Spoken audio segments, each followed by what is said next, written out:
Students, today's class for class 12th chapter कर रहे हैं हम 7 और 7 चैप्टर में भी हम जो कर रहे हैं वो एक्सरसाइज 7.2 11 तक मैं क्वेश्चन कर चुकी हूँ इससे रिलेटेड और आज जो है हम 12th ऑनवर्ड्स करेंगे। मैंने आपको 11 तक में सब्स्टिट्यूशन मेथड सिखाया था। एंटी डेरिवेटिव मेथड 7.1 में हम कर ही चुके हैं ऑलरेडी और सब्स्टिट्यूशन मेथड के बाद जो हमने एक्चुअल में आपको जो 11 क्वेश्चंस में हमने सिखाया कि इंटीग्रेशन ऑफ tan x क्या होता है, इंटीग्रेशन ऑफ secant x, जिनके हमें डायरेक्ट फार्मूले नहीं पता थे, cosec x और cot x, ये सब हमने आपको प्रीवियस लेक्चर में करवा चुके हैं।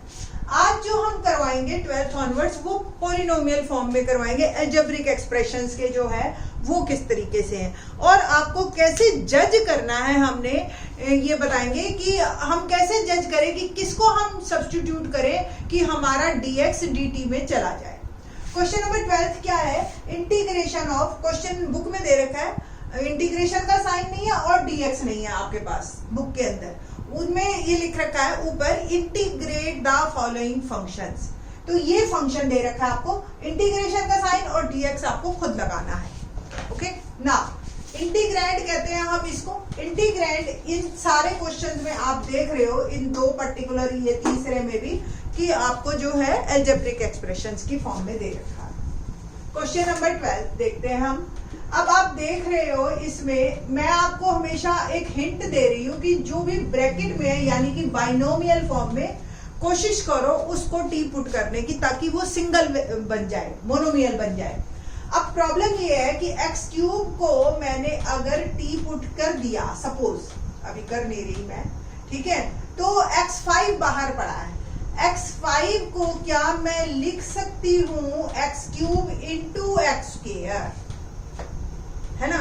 अब मेरी आपको कुछ हिंट मिल गई होगी। अगर मैं इसको t पुट करूं और डिफरेंशिएशन करूं विद रिस्पेक्ट टू x तो क्या होगा, x क्यूब का 3x स्क्वायर और ये बन गया मेरा dt बाय dx। तो dt क्या बना, क्या वैल्यू आई, 3x स्क्वायर dx, या आप x स्क्वायर dx को dt बाय 3 पुट कर दीजिए।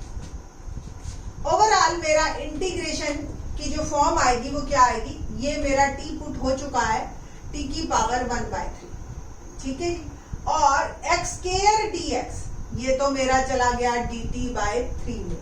अब ये एक x क्यूब है तो वो x क्यूब को आप लिख सकते हो t प्लस 1। यहां से देखो आप 1 को मैं उधर ले गई तो x क्यूब को भी मैंने डाल दिया t प्लस 1। अब फायदा क्या होगा इसका, रीजन, अब ये मोनोमियल है, आप ये मल्टीप्लाई कर सकते हो, आपको किसी फॉर्मूले की जरूरत नहीं है।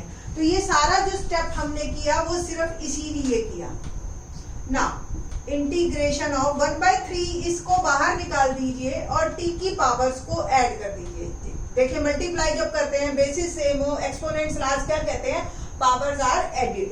तो ये 1/3 ये 1 तो 1 प्लस 1/3 और इसको 1 से जब मैं मल्टीप्लाई करूंगी तो ये 1/3 ही आ जाएगा और ये dt। ओवरऑल मेरा क्वेश्चन बन गया t raise to power 4 plus t raise to power 1/3, ये dt अलग, ये dt अलग। इंटीग्रेशन कर रही हूं मैं, इंटीग्रेशन ऑफ xn क्या होता है, फॉर्मूला आप लोगों को याद हो, xn plus 1 upon n plus 1 plus c। तो जो भी पावर है t की पावर 4/3 प्लस 1 7/3 आ जाएगा, डिनोमिनेटर पे भी 7/3 प्लस t की पावर 1/3 प्लस 1 4/3 प्लस c, ठीक है जी। तो 1/3 को भी मैं मल्टीप्लाई कर रही हूँ साथ साथ, 1/3 into 3/7 t raise to power 7/3 plus 1/3 into 3/4 t raise to power 4/3 plus overall मेरा बन गया 1/7 t raise to power 7/3, 1/4 t raise to power 4/3 plus t की वैल्यू वापस पुट कर दीजिए जो भी आपने एज्यूम की है। तो ये मेरा आंसर आ जाएगा 1/7 x cube minus 1 raise to power 7/3, 1/4 x cube minus 1 raise to power 4/3 plus c is my answer. ये था मेरा क्वेश्चन नंबर 12। ठीक है जी ना। क्वेश्चन नंबर 13 करते हैं।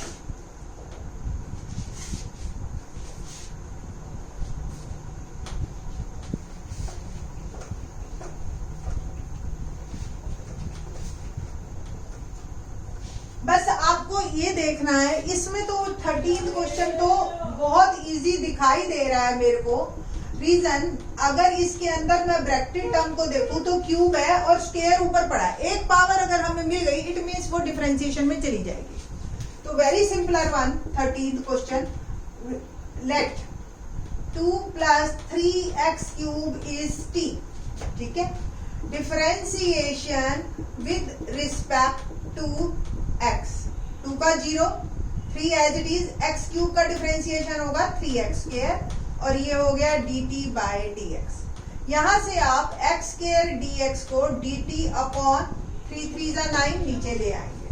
बस अब मेरा जो क्वेश्चन ओवरऑल बन गया, क्या बन गया देखिए जी, x² dx मेरा चला गया dt/9, और ये मेरा t raised to power 3। 1/9 को बाहर कर दीजिए और आप इसको ऐसे भी लिख सकते हो। इंटीग्रेशन आपको ध्यान ही है xn का, अभी मैंने बताया xn + 1/n+1 प्लस, तो 1/9 t raised to power -3 + 1 -2 आएगा, प्लस -1/18, 2 को इसके साथ मैंने मल्टीप्लाई कर दिया, t raised to power -2 + 3, और इसको आप ऐसे भी लिख सकते हो। t की वैल्यू वापस पुट कर दीजिए and it will become 2 + 3x³ + c is my answer. तो क्वेश्चन 13 जो मेरा ये बना, ये इस तरीके से क्लियर हो गया। ठीक है, 3x³ का स्क्वायर। ठीक है, पीछे आंसर चाहे आप चेक कर लीजिए। क्वेश्चन नंबर 14 देखते हैं, क्या है 14th क्वेश्चन।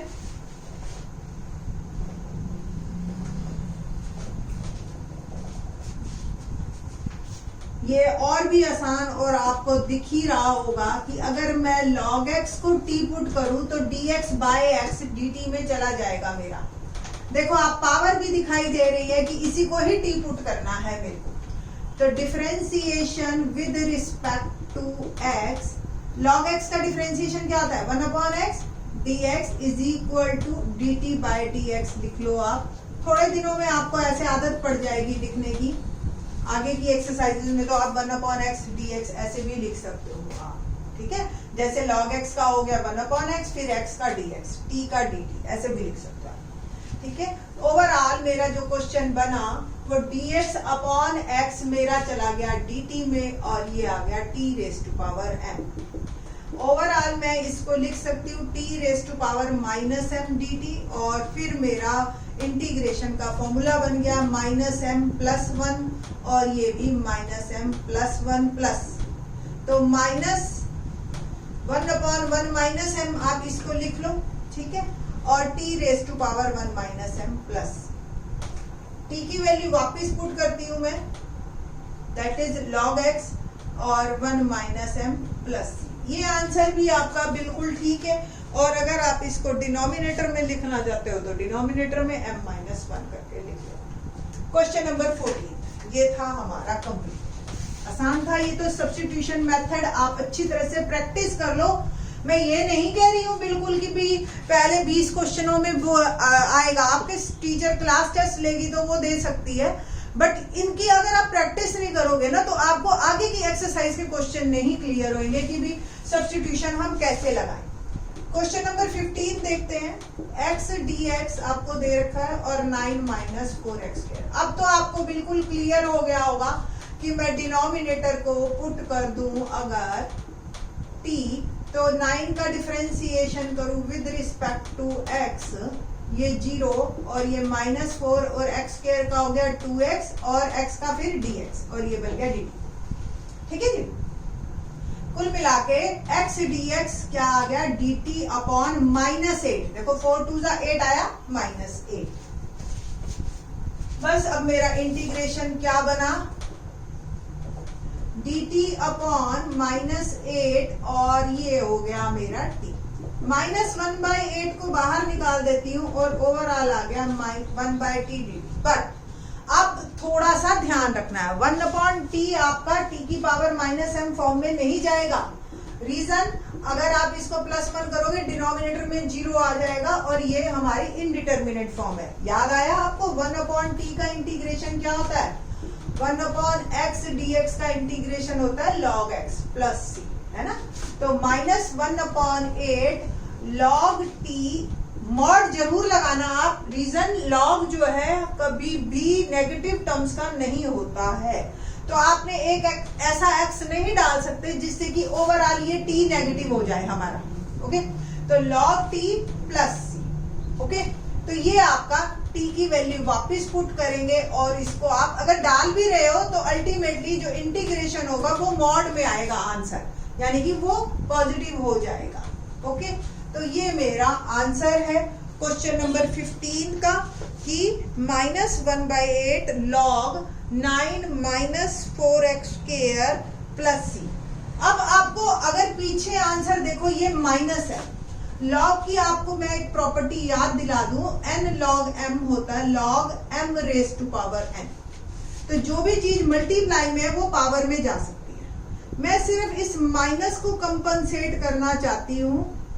वैसे यहाँ पे पूरे नंबर मिलेंगे आपको, ये माइनस मैंने पावर में भेज दिया। और अगर पीछे आंसर मेरे को पता नहीं है पीछे आंसर क्या है, मैंने चेक नहीं किया, प्लस c, तो ये भी आंसर ठीक है। ये -1 पावर को हमने ऐसे लिख दिया, ठीक है, ये भी आंसर ठीक है। और वो ऊपर वाले पे भी आपको पूरे मार्क्स मिलेंगे। बाकी के क्वेश्चन आप जो है इन द नेक्स्ट लेक्चर देखें।